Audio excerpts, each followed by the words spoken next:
Hello everyone, I am your educator Sumit Soni. Welcome back to my channel Scorecard Classes. आज हम discuss करने जा रहे हैं class 8 science NCERT chapter 6 combustion and flame. We are using different kinds of fuel in our home, industry, trade के लिए and running automobiles. तो कौन कौन से फ्यूल हम यूज़ करते हैं? जनरली आप सब फैमिलियर हैं इन सबसे। हम काउडंग यूज़ करते हैं, वुड लकड़ी यूज़ करते हैं, कोल कोयला यूज़ करते हैं, charcoal, petrol, diesel and CNG. आप मुझे नीचे कमेंट सेक्शन बॉक्स में बताओगे कि सीएनजी की फुल फॉर्म क्या होती है। तो हम देखेंगे कि रनिंग ऑटोमोबाइल्स में हम पेट्रोल, डीजल यूज़ करते हैं, है ना। ट्रेड के लिए, इंडस्ट्री, होम, इन सब में हम ये सारे फ्यूल यूज़ करते हैं। तो सबसे पहले हम पढ़ेंगे कि फ्यूल क्या होते हैं। फ्यूल क्या होते हैं? एक कंबस्टिबल सब्सटेंस। कंबस्टिबल सब्सटेंस का मतलब ऐसा सब्सटेंस, ऐसा मटेरियल जिसको हम जला सकते हैं, जिसको जलाने पे हमें हीट एनर्जी मिलती है। तो ऐसे मटेरियल, ऐसे सब्सटेंस जो जल सकते हैं, उन सब्सटेंस को हम क्या बोलते हैं? या तो कंबस्टिबल सब्सटेंस बोलते हैं या फिर उसको फ्यूल बोलते हैं। तो आप ध्यान से देखोगे कि हम cow dung, wood, coal, charcoal, petrol, diesel इन सबको जलाते हैं, है ना। तो ये सारे के सारे क्या है? कंबस्टिबल सब्सटेंस, और इससे हमें क्या मिलती है? एक हीट एनर्जी मिलती है। तो जनरली आपने नोटिस किया होगा कि बर्निंग ऑफ फ्यूल और बर्निंग ऑफ कैंडल में एक डिफरेंस होता है। जब भी हम एक कैंडल को बर्न करते हैं तो हमें एक फ्लेम प्रोड्यूस होती है। आप मुझसे पूछोगे फ्लेम क्या होती है? फ्लेम होती है ज्योति, और इसका एक पर्टिकुलर स्ट्रक्चर होता है, मैं आपको वो आगे बताऊंगी। लेकिन जब हम किसी भी फ्यूल को जलाते हैं, जनरली हम इन फ्यूल को जलाते हैं तो हमें फ्लेम मिलता है नहीं। तो बहुत सारे कंबस्टिबल सब्सटेंस ऐसे हैं जिनको जलाने पे हमें किसी में फ्लेम मिलता है और किसी के अंदर फ्लेम नहीं मिलता है। तो हम इसके अंदर देखेंगे कि कंबशन क्या है। एक केमिकल प्रोसेस ऑफ बर्निंग है, यानी कि बर्निंग के दौरान जब हम किसी भी चीज़ को जलाते हैं तो उसके अंदर केमिकल रिएक्शंस होती है, तो हम वो रिएक्शंस देखेंगे। एंड टाइप्स ऑफ फ्लेम, कैसी फ्लेम्स प्रोड्यूस होती है और उनके टाइप्स क्या हैं। अब हम डिस्कस करते हैं हमारा सबसे पहला टॉपिक 6.1 व्हाट इज़ कंबशन। जैसे हमारे चैप्टर का नाम है कंबशन एंड फ्लेम, तो हमें ये पता होना चाहिए कंबशन क्या होता है। अगर मैं कंबशन को बहुत ही सिंपल लैंग्वेज में आपके बताऊँ तो किसी भी चीज़ का जलना क्या कहलाता है? Combustion, the process of burning. तो सिंपल है, किसी भी चीज़ का जलना क्या कहलाएगा? अपना कंबशन कहलाएगा। जैसे हमने अपने प्रीवियस स्टैंडर्ड में क्लास 7th में देखा कि जब मैग्नीशियम रिबन को हमने in the presence of oxygen जलाया तो हमें क्या मिला? Magnesium oxide plus heat plus light. यानी कि अगर हम इसको केमिकल फॉर्म में देखें तो 2 mg को हमने ऑक्सीजन की O2 की सप्लाई दी तो हमें क्या मिला? मैग्नीशियम का ऑक्साइड मिला, हीट प्लस लाइट मिली। अगर हम सेम चारकोल और कोल को अगर हम जलाते with the help of Bunsen burner, तो हम जला रहे हैं तो हम क्या प्रोवाइड कर रहे हैं? उनको ऑक्सीजन प्रोवाइड कर। जैसे इन दोनों को ऑक्सीजन प्रोवाइड होगा, इसमें से क्या निकलेगा? कार्बन डाइऑक्साइड, हीट और लाइट। तो हमने ये देखा जब हम किसी भी सब्सटेंस को जलाते हैं तो हमें क्या मिलता है? उस सब्सटेंस का ऑक्साइड मिलता है। ये ऑक्साइड मिल रहा है ना, उस सब्सटेंस का हमें ऑक्साइड मिलता है, हमें हीट मिलती है और लाइट मिलती है। तो सिंपल सा कंबशन हम देखें तो क्या है? अ केमिकल प्रोसेस। ये केमिकल प्रोसेस है इन विच अ सब्सटेंस यहाँ पे क्या है? Fuel. In which a substance reacts with oxygen, oxygen के साथ रिएक्ट करता है। हमें ऊपर एग्जांपल देख ले तो मैग्नीशियम रिबन यहाँ पे क्या है? सब्सटेंस है, यहाँ पे एक फ्यूल है जो ऑक्सीजन के साथ रिएक्ट करके क्या दे रहा है? गिव ऑफ हीट, बहुत सारी हीट, लाइट और ऑक्साइड फॉर्म करता है। इसी प्रोसेस को हम क्या बोलते हैं? Combustion. A chemical process in which a substance react with oxygen to give off heat plus light और एक ऑक्साइड फॉर्म होता है। इस प्रोसेस को हम क्या बोलते हैं? Combustion. And the substance undergoes combustion process. ऐसा मटेरियल, ऐसा सब्सटेंस जो कंबशन प्रोसेस के थ्रू जल रहा है उसको हम क्या बोलते हैं? Combustible substance. तो यहाँ पे कंबस्टिबल सब्सटेंस क्या है? मैग्नीशियम रिबन, यहाँ पे चारकोल, यहाँ पे कोल, और इसी को हम क्या बोलते हैं? इसी को ही हम फ्यूल बोलते हैं। यानी उस सब्सटेंस को या तो आप फ्यूल बोल लो या फिर आप क्या बोलो? Combustible substance. ये दोनों ही चीज़ सेम है। जैसे कि मैंने आपको बताया कि कंबस्टिबल सब्सटेंस और फ्यूल दोनों ही सेम चीज़ है। मैं यहाँ पे एग्जांपल लेती हूँ पेपर का। मैंने इस पेपर को जलाया। जब मैंने इस पेपर को जलाया तो मैंने इसको क्या करा? हीट प्रोवाइड की, यानी कि एक टेम्परेचर प्रोवाइड किया। टेम्परेचर जैसे ही प्रोवाइड किया तो हमने इसको किसकी सप्लाई दी? ऑक्सीजन की सप्लाई दी, है ना। जैसे ही टेम्परेचर प्रोवाइड किया, ऑक्सीजन की सप्लाई दी, इस पेपर ने जलना स्टार्ट कर दिया। यहाँ पर ये पेपर क्या है? एक कंबस्टिबल सब्सटेंस है, ऐसा सब्सटेंस जिसने जलना स्टार्ट कर दिया। और कंबस्टिबल सब्सटेंस को ही हम क्या बोलते हैं? फ्यूल बोलते हैं। किसी भी सब्सटेंस को जलाने के लिए हमें ऑक्सीजन चाहिए होता है और टेम्परेचर चाहिए होता है। यहाँ पे जो कंबस्टिबल सब्सटेंस है किसकी फॉर्म में हो सकता है? या तो ये एक लिक्विड की फॉर्म में हो सकता है, केरोसिन ऑयल हो सकता है, या फिर एक सॉलिड की फॉर्म में हो सकता है, कोल, चारकोल हो सकता है, या फिर ये गैशियस फॉर्म में भी हो सकता है। यहाँ पे ये हमारा LPG भी हो सकता है और CNG भी हो सकता है। फ्यूल, सॉलिड, लिक्विड और गैस तीनों में से कुछ भी हो सकता है। और हमें एक्टिविटी 6.1 लेते हैं। एक्टिविटी 6.1 में क्या करना है कि हमें straw, mastic, kerosene oil, paper, iron nail, stone pieces, glasses और जो आपके आसपास कुछ मटेरियल जो भी आपको दिखाई देते हैं उनको उठाना है और उनको जला के देखना है। तो इसमें से आप देखोगे कि जैसे स्ट्रो है, मैस्टिक है, केरोसिन ऑयल, पेपर है, ये सब क्या है, जल जाएंगे। जो मटेरियल जल जाएंगे उनको हम क्या बोलेंगे, कंबस्टिबल सब्सटेंस, क्योंकि ये मटेरियल जल रहे हैं। और जो मटेरियल जलेंगे नहीं, एग्जांपल आयरन नेल, ये जलेगा नहीं, स्टोन पीसेस जलेगा नहीं, ग्लास जलेगा नहीं लेकिन ब्रस्ट हो जाएगा, तो ये सारे क्या है, नॉन कंबस्टिबल सब्सटेंस। तो एक्टिविटी 6.1 हमें हेल्प कर रही है डिस्टिंग्विश करने के लिए कि ये मटेरियल कंबस्टिबल है या फिर नॉन कंबस्टिबल है। अब हम डिस्कस करते हैं एक्टिविटी 6.2 एंड एक्टिविटी 6.3। एक्टिविटी 6.2 में हमें क्या करना है कि हमें टेबल के ऊपर 2 ब्लॉक्स रखने हैं। ये ब्लैक वाली क्या है, 2 ब्लॉक्स है। ब्लॉक्स रखने के बाद हमें एक कैंडल ऑन करनी है, ये हमारी कैंडल है, और एक ग्लास चिमनी रखनी है। जब हम ये ग्लास चिमनी रखेंगे इसके ऊपर और कैंडल को ऑन करेंगे तो हम नोटिस करेंगे कि ये हमारी कैंडल है, ये जल रही है और ये ऑल द टाइम जलेगी। क्योंकि इसको नीचे से भी एयर मिल रही है और इसको ऊपर से भी एयर मिल रही है। जब नीचे और ऊपर दोनों तरफ से इसको एयर मिल रही है तो ये कैंडल जलती रहेगी। लेकिन बी के इसमें हमें क्या करना है, जो ब्लॉक्स हमने यहाँ रखे हुए थे, अब इस टेबल से हमें ब्लॉक्स रिमूव करना है। आप देख सकते हो इस वाले डायग्राम में ब्लॉक्स नहीं है। जैसे ही हमने डायग्राम में से ब्लॉक्स रिमूव करे तो यहाँ से जो इसकी जो एयर की सप्लाई मिल रही थी वो क्या हो गई, बंद हो गई। अब इसको एयर की सप्लाई कहाँ से मिल रही है, सिर्फ ऊपर से मिल रही है। ऊपर से कम एयर सप्लाई मिलने की वजह से ये कैंडल जलते हुए थोड़े टाइम के बाद ये फ्लिकर करेगी। फ्लिकर मतलब बुझने की कगार में आ जाएगी और बुझ जाएगी एक टाइम के बाद, और फिर उसके बाद ये स्मोक प्रोड्यूस करेगी। तो इस वाले केस में इसको जो एयर मिल रही थी वो सफिशिएंट नहीं मिल रही थी। कंबशन प्रोसेस के लिए जो एयर जितनी इसको चाहिए थी उतनी एयर इसको मिल नहीं रही है।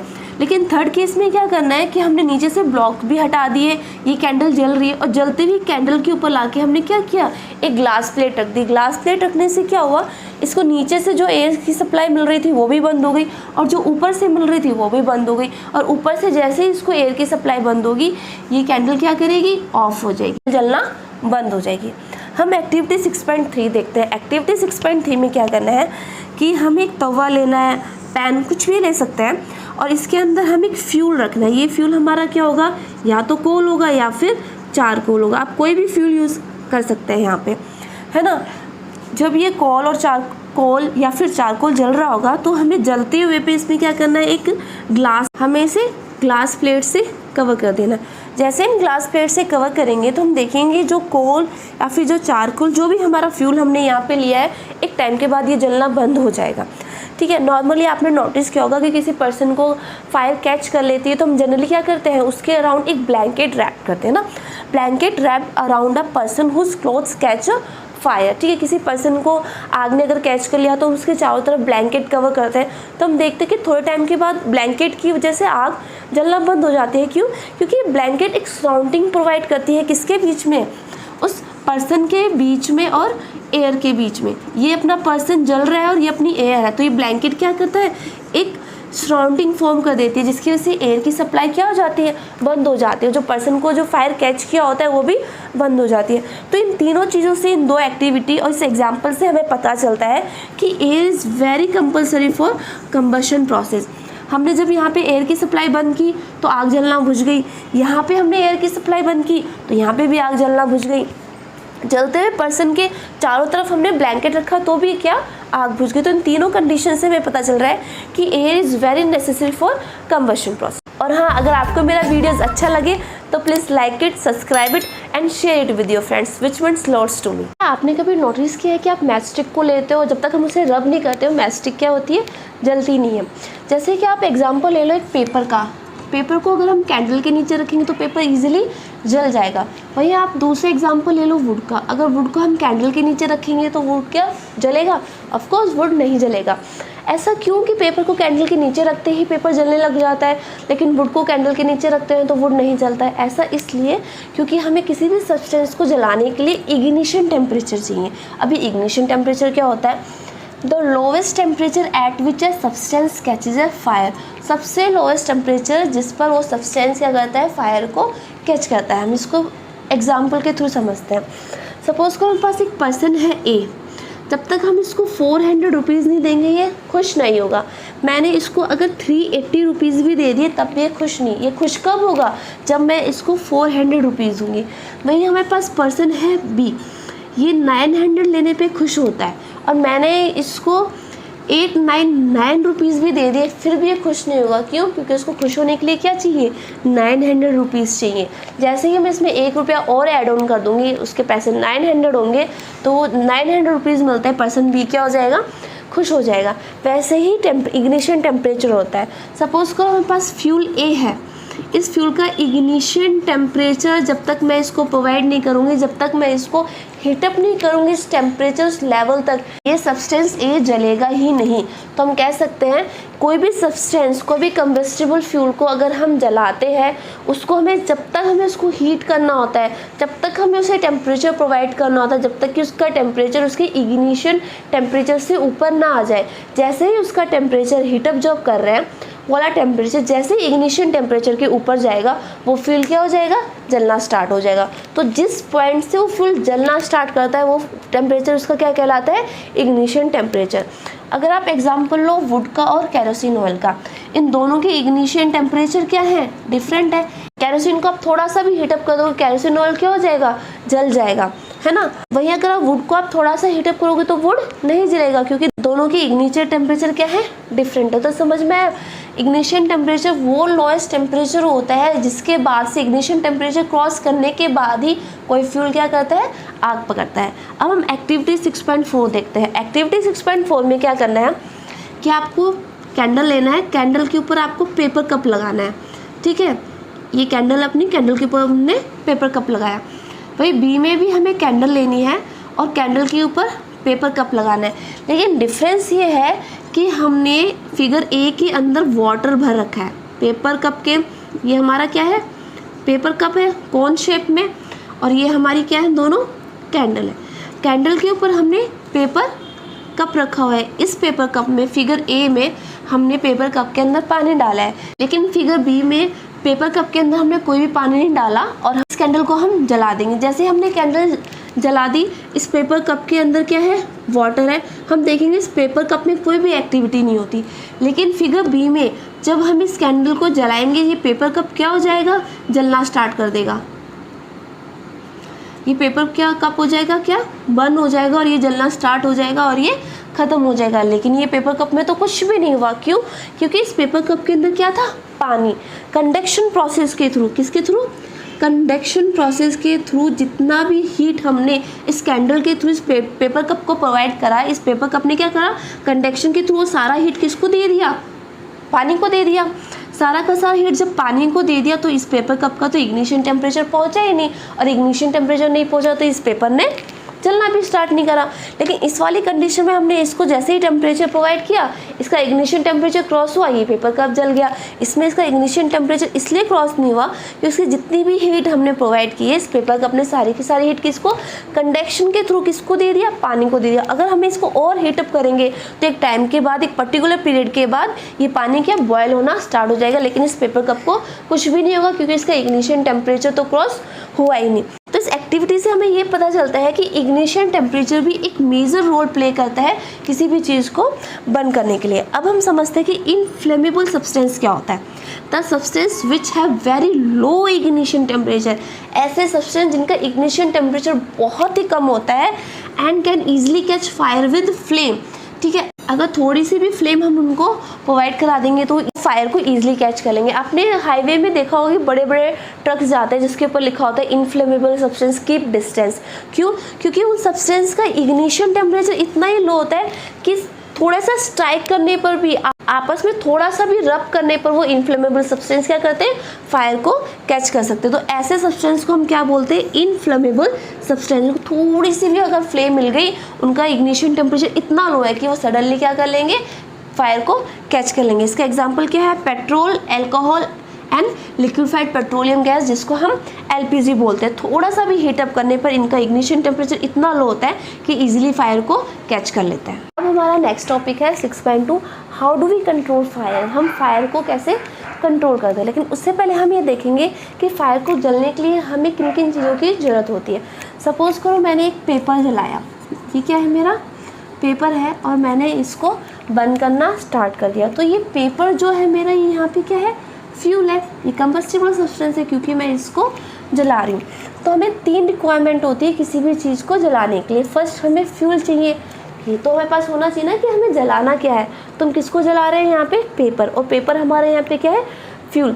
सेकंड एयर, यानी कि एयर होना चाहिए, यानी कि एयर होना चाहिए, इसका मतलब क्या होना चाहिए, ऑक्सीजन होना चाहिए हमारे पास। तो फ्यूल हमें पता चल गया, एयर होना चाहिए, इसका मतलब हमारे पास क्या होना चाहिए जलने के लिए, ऑक्सीजन होना चाहिए। थर्ड हीट, अब हम हीट कैसे यहाँ प्रोवाइड कर रहे हैं, हम यहाँ से इस पेपर को हीट प्रोवाइड कर रहे हैं एक कैंडल के थ्रू। कैंडल के थ्रू हम क्या प्रोवाइड कर रहे हैं, हीट। और ये हीट क्या कर रही है, ये हीट इस पेपर की इग्निशन टेम्परेचर से ऊपर इसका टेम्परेचर कर रही है। तो यहाँ पे हीट क्या है, हीट प्रोवाइड करता है टेम्परेचर जो कि किससे ऊपर होता है, इग्निशन टेम्परेचर के ऊपर होता है। तो इस केस में क्या हो रहा है, जब मैंने यहाँ पे पेपर एज ए फ्यूल लिया, मैंने इसको हीट प्रोवाइड की एक कैंडल के थ्रू। कैंडल के थ्रू हीट प्रोवाइड कराते कराते क्या होगा कि इसका जो टेम्परेचर है वो इग्निशन टेम्परेचर को क्रॉस कर जाएगा।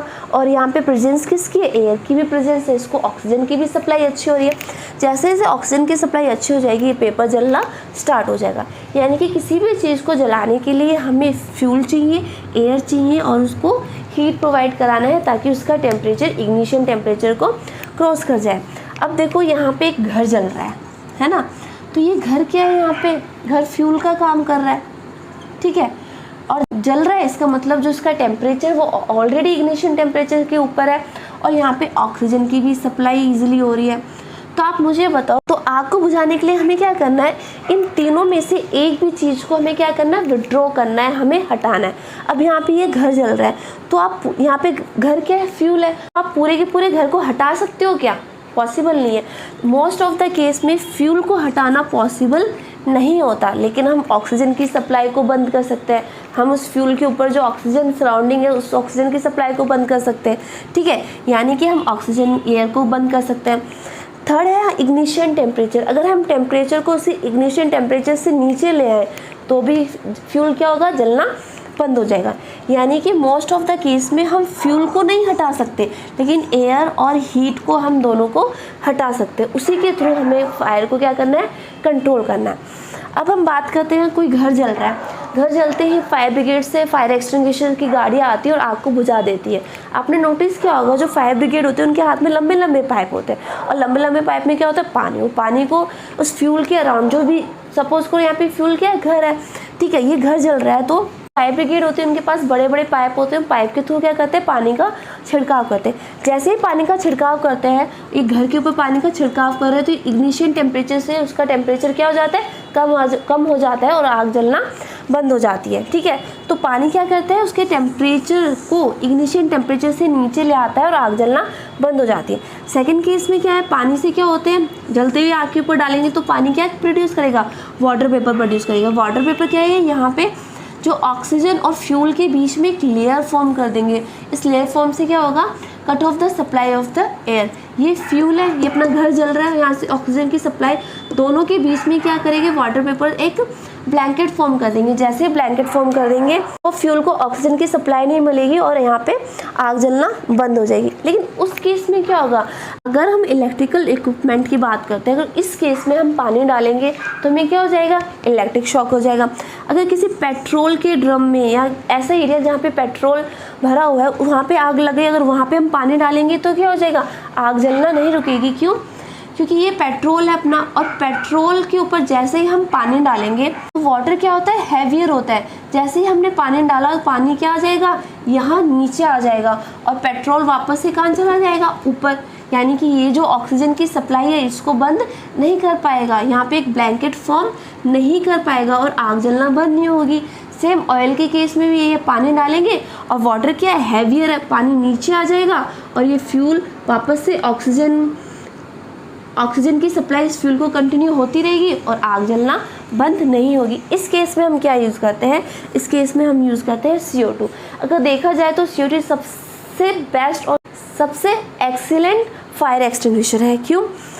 क्योंकि कोई भी फ्यूल अगर जलता है तो CO2 क्या करता है, एक ब्लैंकेट फॉर्म कर लेता है, किसके बीच में, ऑक्सीजन के बीच में, और वो जो फ्यूल जल रहा है इन दोनों के बीच में CO2 क्या कर रहा है, एक ब्लैंकेट फॉर्म कर रहा है। जैसे ही ब्लैंकेट फॉर्म करेगा तो ऑक्सीजन की सप्लाई इस फ्यूल को मिलेगी नहीं और ऑटोमेटिक आग क्या हो जाएगी, बुझ जाएगी। CO2 को हम इलेक्ट्रिकल इक्विपमेंट पे भी यूज़ कर सकते हैं, पेट्रोल में भी यूज़ कर सकते हैं, ऑयल में भी यूज़ कर सकते हैं। ठीक है, तो जनरली हम वाटर कब यूज़ करते हैं, जब हमारे पास जो फ्यूल है वो लकड़ी हो, घर हो, मकान हो, दुकान हो।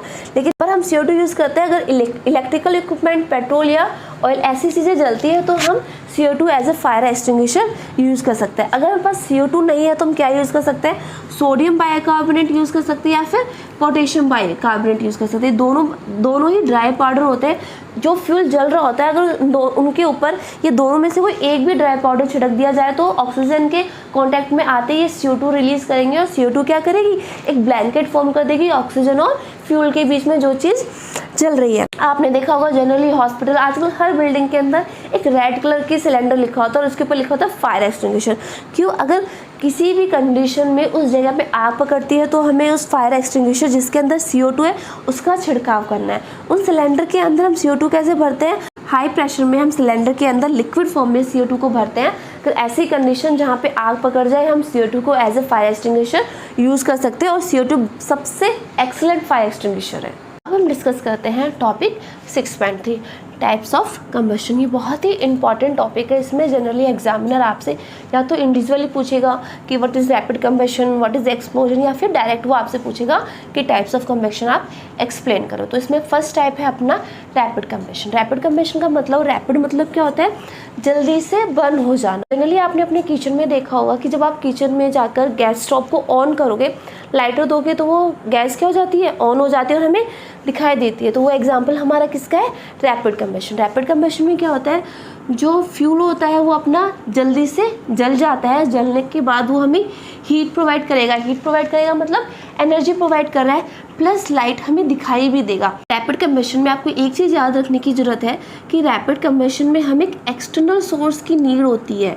यहाँ पे एक्सटर्नल सोर्स क्या था, लाइटर। हमने लाइटर से ऑन किया गैस को तभी जाके वो ऑन हुई और इतनी जल्दी से ऑन हुई, उसके बाद उसे हीट भी दिया प्लस हमें लाइट भी दी। यानी कि रैपिड कंबशन में हमें एक एक्सटर्नल सोर्स की नीड होती है। Second one is spontaneous combustion. Spontaneous का मतलब क्या होता है, जो खुद ही जल जाता है।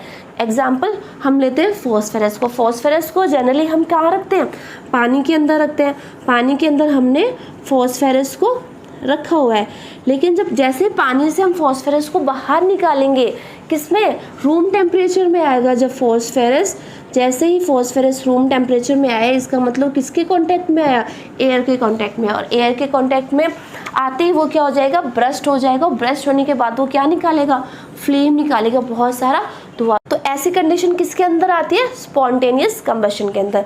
फॉस्फेरस तो बस उसका एक एग्जाम्पल है कि रूम टेम्परेचर पे जब वो एयर के कांटेक्ट में आएगा तो वो खुद ही ब्रस्ट हो जाएगा और बहुत सारी फ्लेम प्रोड्यूस करेगा। इस वाले में हमें एक एक्सटर्नल सोर्स की नीड थी, बट स्पॉन्टेनियस कंबशन में हमें एक्सटर्नल सोर्स की नीड नहीं होती। वो जो मटेरियल है, जो फ्यूल हम यूज़ कर रहे हैं, वो खुद ही जल जाता है। इसके और एग्जाम्पल हम डिस्कस करते हैं। Spontaneous combustion of coal dust.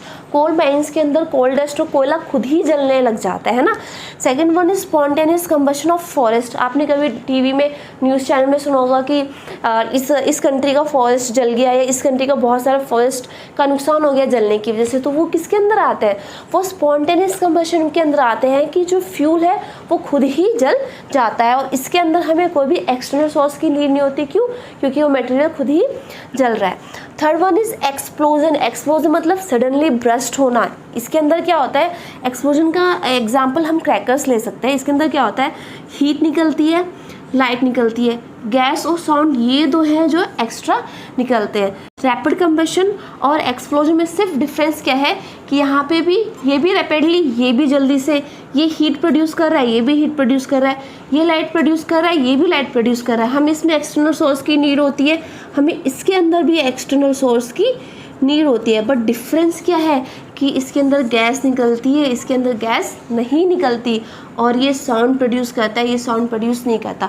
सिर्फ ये दो वर्ड्स का ही डिफरेंस है किसके अंदर, रैपिड कंबशन के अंदर और एक्सप्लोजन के अंदर। एक्सटर्नल सोर्स हीट और लाइट निकल रही है, इसके अंदर भी हीट और लाइट निकल रही है, बट इसके अंदर गैस और साउंड क्या निकलता है, एक्स्ट्रा निकलता है।